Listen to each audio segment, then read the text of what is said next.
On this day in history, in 1994, Hulk Hogan won his first WCW World Heavyweight Championship against the Nature Boy Ric Flair.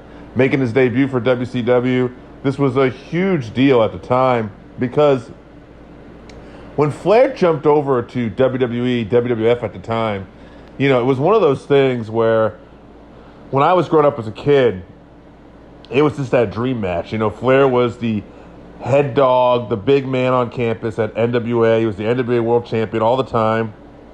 When NWA became WCW, it was still Flair. And then you had Hogan in the WWF, who was main event in WrestleManias and was the guy. And, you know, as a kid, you see the magazines back then, and you just hoped like that these two would wrestle each other. And they finally did, but WWE, WWF at the time never put them in a major pay-per-view. It just never happened. And so WCW was the first thing they did, to their credit.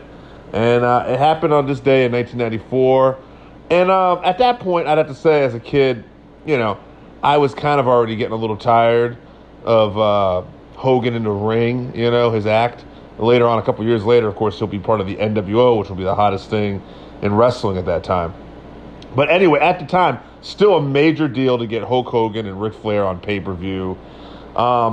And I want to know from your fans' perspective, if you were wrestling fans back then, how cool was it, you know, to see Hogan and Flair finally wrestle on pay-per-view? Or were you just not into it at the time?